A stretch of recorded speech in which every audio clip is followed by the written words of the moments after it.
안녕하세요. 크립토 노마드입니다. 펠로시 악재가 생각보다 시장에서는 악재로서의 약발이 그렇게 크지 않아서 그런지, 또 아니면 중국이 아직 제대로 된 반격을 하지 않아서 그런지 어떤 건지 모르겠지만 어쨌든 자본시장은 조금의 반등세를 보이면서 살짝 회복 양상을 보이고 있습니다. 아주 눈에 띄는 정도는 아니지만 아시아 증시는 대부분 상승 마감하면서 안도하는 모습을 확인했습니다. 비트코인 역시 23,000달러 위로 안착하려는 시도를 지속적으로 하면서 추가적인 후퇴보다는 다시 제 갈 길 가겠다, 이런 흐름을 보여주고 있습니다. 하루 종일 해외 커뮤니티에서는 솔라나 월렛 해킹 사태가 대대적인 관심을 끌었습니다. 다른 곳도 아니고 하필 이번에 또 이 솔라나가 해킹 사태의 주인공이다 보니까 정말 솔라나 네트워크에 심각한 결함이 있는 것 아니냐, 이런 의문점들이 솟구치고 있습니다. 여러 곳에 솔라나 기반의 월렛이 해킹을 당하면서 엄청난 자금이 도난당하고 있는 건데, 지금도 진행 중이고 확인된 피해 월렛만 8,000개가 넘고 금액으로 따지면 5억 달러가 넘는 것으로 전해지고 있습니다. 정말 솔라나는 과대 광고로 거품이 낀 게 아닌지 상당히 회의감을 갖게 만들 수도 있는 그런 부분이 아닐까 싶습니다. 요즘 폴리곤에 대한 관심도가 상당히 높아진 모습입니다. 인도 기반의 프로젝트여서 인도의 이더리움이다, 이런 수식어를 달기도 하지만 요즘 워낙 글로벌하게 프로젝트 확장성을 보이다 보니까 폴리곤과 인도의 지역적 연결고리가 꽤 옅어진 느낌이 들기도 합니다. 최근 디즈니가 폴리곤을 엑셀러레이트 프로그램 대상으로 선정한 데 이어서 이번에는 벤츠가 폴리곤과 파트너십을 체결했습니다. 벤츠의 블록체인 기반 데이터 공유 네트워크인 어센트릭을 폴리곤 메인넷에 배치한 겁니다. 장엄하지만 막연한 비전이 아닌 이렇게 굴지의 기업들과 협업하는 것을 보면 폴리곤의 미래는 어쩌면 예상보다 밝게 빛날지도 모르겠다, 개인적으로는 그런 생각이 들기도 했습니다. 요즘 월가 미디어들 사이에서 SEC에 대한 비판적 기사를 쏟아내고 있고 의미 있는 것들은 기회가 될 때마다 짚어보고 있는데, 이번에는 월스트리트 저널이 법대 교수이자 SEC 투자자문위원을 지낸 인물이 쓴 칼럼을 통해서 SEC가 지금 암호화폐 산업을 대상으로 얼마나 멍청한 짓을 하고 있는지 강도 높은 현실적인 비판성 메시지를 알려줬습니다. SEC의 접근 방식은 우둔하고 사기꾼을 위해 작동하는 방식이다, 이렇게까지 표현하면서 강도 높게 비판을 했습니다. 개인적으로는 메시지 내용도 좋았지만 이 양반 참 글 진짜 잘 쓴다, 이런 생각이 들어서 집중해서 읽었던 칼럼이었습니다. 펠로시 충격파가 이렇게 저물어 가게 될지는 아직 미지수입니다. 중국이 또 어떤 카운터 펀치를 날릴지 긴장해야 하는 상황이긴 한데, 미국과 중국의 정상 모두 예민한 정치적 이벤트를 앞두고 있는 만큼 적당한 선에서 넘어갔으면 정말 참 좋겠다, 그런 바람을 가져봅니다. 여러 소식들 잘 참고하시면서 시장도 바라보시고 프로젝트도 분석하시고 그러실 수 있으면 좋겠습니다. 본격적인 시작에 앞서서 좋아요와 구독, 또 알림 설정 꼭 부탁드리겠습니다. 영상 제작에 아주 큰 도움 된다는 말씀 함께 드립니다. 그럼 시작하겠습니다. 이 정도면 그래도 다행이 아닐까 생각되기도 합니다. 다행스럽게도 펠로시 의장의 대만 방문과 관련해서 중국 측이 시장에 극도의 충격을 안길 법한 직접적인 군사 대응은 하지 않았고, 아직까지는 하지 않았고, 그렇게 아시아 증시 대부분 상승 마감했습니다. 비트코인 역시 추가적인 후퇴 대신 23,000달러 위에서 지지받으려고 노력하는 모습을 확실하게 보여주면서 추가적인 반등에 대한 기대감을 안기고 있습니다. 자칫 중국이 펠로시 의장이 탄 비행기의 비행을 방해하는 방식의 군사적인 대응을 했다라면 진짜 짜증나는 상황 바라볼 뻔했지만 나름 최악의 상황으로 이어지진 않은 것 같습니다. 이 같은 가능성에 대한 관측이 나왔던 것은 중국 측이 비행기 격추를 비롯한 군사적 조치를 불사하겠다, 이렇게 다소 큰 으름장을 내놨기 때문이었는데, 막상 현실적인 상황으로 이어지지 않는 모습을 보이면서 시장에는 나름 안도 시그널로 작용했습니다. 물론 중국 측이 언제 어떤 방식으로 돌발적인 카운터 어택을 날릴지는 알 수는 없지만 일단 지금의 상황만 놓고 보면 그렇다는 겁니다. 국내외 크립토 커뮤니티를 하루 종일 떠들썩하게 만든 것은 솔라나 월렛 해킹 사태였습니다. 블록체인 보안업체 슬로우미스트는 현재까지 8,000개 이상의 솔라나 월렛에서 5억 8천만 달러가 탈취 됐고 4개 주소로 전송됐다라고 밝혔습니다. 기타 잡코인을 제외하고 솔라나와 비트코인, 이더리움, 또 기타 스테이블 코인 등에 대한 도난 규모만 따졌을 때 450만 달러 수준이라고 설명했습니다. 이와 관련해서 솔라나 측은 현재 사태 파악을 하고 있는 과정인데 하드월렛은 이번 공격의 영향을 받지 않았다라고 밝혔습니다. 이번 해킹 공격에 대한 원인을 놓고 여러 말들이 많이 나오고 있는데 이와 관련해서는 아발란체 개발사 아바랩스의 설립자인 에밍귄 슈러가 설득력 있는 설명을 내놓은 것 같습니다. 그는 트랜잭션이 올바르게 서명됐기 때문에 공격자는 개인 키 접근 권한을 확보했을 가능성이 있다. 사용자 개인 키를 도용하는 서플라이 체인 공격 가능성이 있다. 과거 아이오타는 비슷한 공격을 받았고 아직도 완전히 복구되지 않았다. 동일한 키를 2명이 가지고 있으면 진짜 소유자가 누구인지 파악하기 어렵다. 체인 가동을 중단해도 문제는 해결되지 않고 체인 가동을 재개하면 공격도 다시 시작된다라고 설명했습니다. 그는 그러면서 브라우저 익스플로이 가능성을 제기하는 사람들이 있는데 이건 가능성이 매우 낮다. 여러 시스템, 브라우저에서 공격이 발생했고 이런 경우라면 솔라나 이외 다른 시스템도 영향을 받았어야 했다라고 설명했습니다.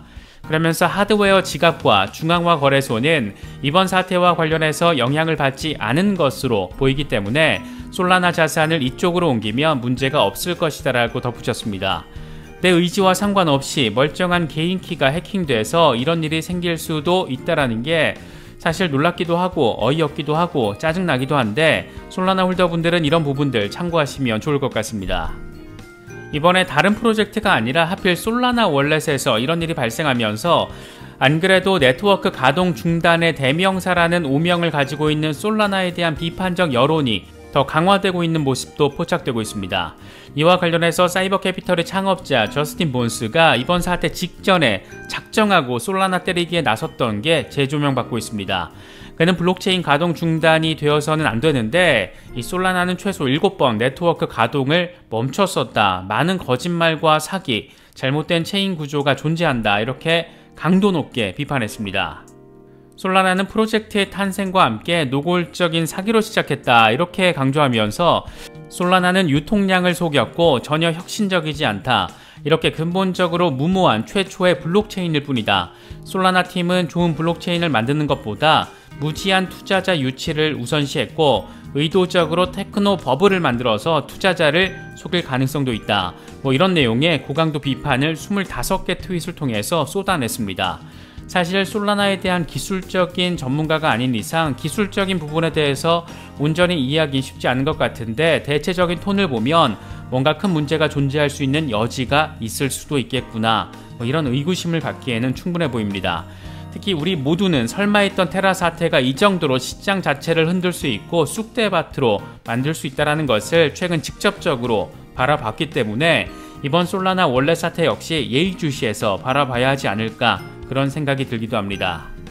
지난해 그토록 눈부신 상승세를 보이면서 메이저 프로젝트로 평가받았던 솔라나가 이렇게 헤매고 있는 것과 대조되게 인도의 이더리움으로 불리기도 했던 폴리곤은 요즘 참 잘 나가는 모습을 보이고 있습니다.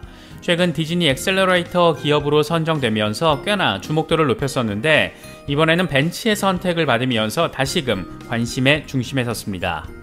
폴리곤은 벤치의 블록체인 기반 데이터 공유 네트워크 어센트릭을 폴리곤 메인넷에 배치를 완료했다라고 밝혔는데 어센트릭은 데이터를 보호하고 기업 간 거래, B2B 환경에서 토큰 기반의 수익화를 가능하게 할 것으로 기대되고 있습니다. 양사는 이번 프로젝트를 통해서 탈중앙화 환경에서 데이터를 구매, 판매할 수 있다. 이더리움 레이어2 스케일링 솔루션인 폴리곤이 트랜잭션 실행을 돕는다라고 밝혔습니다. 폴리곤 네트워크에 이렇게 글로벌 굴지의 기업들 이름이 거론되고 있는 것은 폴리곤 홀더들에게는 당연히 반가운 소식일 수밖에 없는데 실제로 지난 1월 폴리곤 네트워크의 앱 수가 7,000개 수준이었지만 4월 기준으로 이미 19,000개를 넘어선 것으로 전해지고 있습니다. 그만큼 생태계 확장 속도가 엄청 빠르게 진행되고 있다는 것을 엿볼 수 있는 부분입니다. 폴리곤은 이더리움 레이어2 프로젝트로서 이 같은 생태계 확장뿐만 아니라 지속적인 업그레이드를 통해서 시장의 주목을 받고 있습니다. 최근에는 이더리움 트랜잭션 비용을 낮추고 처리량을 개선하기 위한 ZK EVM 롤업을 실행했는데, 이를 통해서 이더리움 수수료를 90% 낮추고 트랜잭션 처리 속도가 1초에 40에서 50건으로 확대된다라고 폴리곤 측은 설명했습니다. ZK EVM을 통해서 여러 건의 트랜잭션을 하나로 묶어서 단일 트랜잭션으로 이더리움 네트워크에 전달할 수 있고, 그만큼 빠르게 거래 처리가 가능해집니다.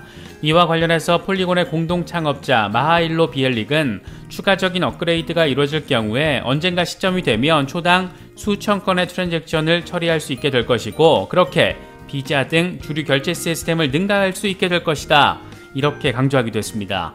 이더리움이 자체적인 업그레이드를 통해서 나름의 플랫폼 개선 작업을 빡세게 진행하고 있는 가운데 이렇게 레이어2 프로젝트들까지 적극적으로 나서주는 상황, 참 긍정적으로 바라볼 수 있는 부분입니다. 폴리곤이 인도 기반이다 보니까 인도의 발전 가능성, 잠재력과 비전, 이런 것들을 기대하시는 분들이라면 눈여겨볼 만한 종목이 될 수 있습니다. 통상 이런 분들은 대체로 와지르엑스 코인에 투자하는 경우가 많은 것 같은데, 국내에서는 매수가 어렵다 보니까 대체제로 폴리곤을 선택하는 경우도 있는 모습입니다. 관심 있으신 분들은 추가적인 리서치를 진행해 볼 만한 가치 충분히 가진 프로젝트가 아닐까 생각됩니다.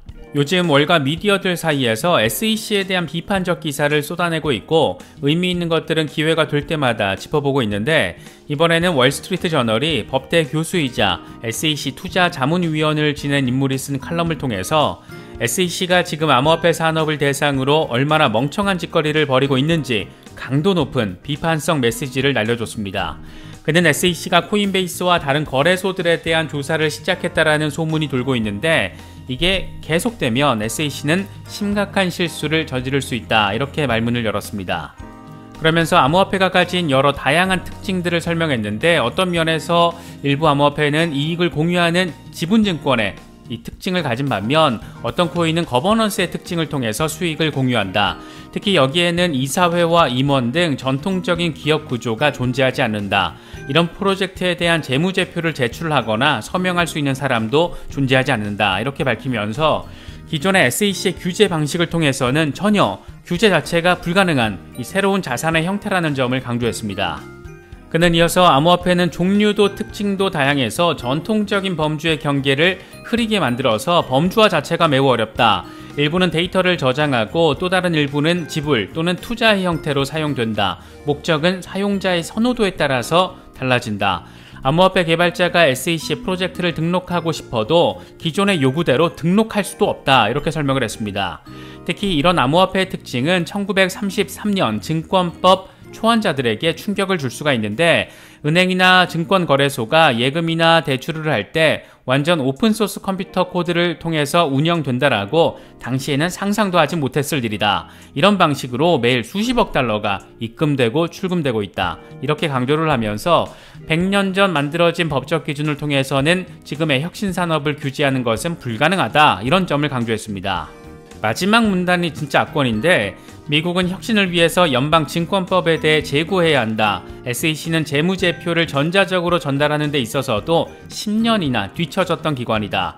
기업의 CEO가 소셜미디어를 통해 회사의 정보를 공유할 수 있도록 하는 것도 마찬가지로 뒤처져 있다. 암호화폐 산업에서는 같은 실수를 해서는 안 된다, 이렇게 강조를 했습니다. 원래 기술 발전과 관련해서 10년씩이나 적용도, 이해도, 실행도 느린 기관이 미국 SEC였지만 이번 암호화폐 혁신과 관련해서는 그래서는 안 된다, 이번엔 좀 제대로 하자, 이런 얘기를 지금 하고 있는 겁니다. 저도 그렇고 대부분 SEC의 상태를 놓고 이 규제권 밥그릇 다툼의 관점에서 이야기하는 경우가 많았는데, 이번 칼럼을 통해서 매우 현실적인 SEC의 행태와 현실을 생각해 볼 수 있었던 것 같습니다. 이번에 준비한 영상은 여기까지입니다. 영상이 도움이 되셨다면 좋아요와 구독 또 알림 설정 꼭 부탁드리겠습니다. 영상 제작에 아주 큰 도움 된다는 말씀 함께 드립니다. 언제나 성토하시기를 기원하겠습니다. 시청해주셔서 감사합니다. 지금까지 크립토 노마드였습니다.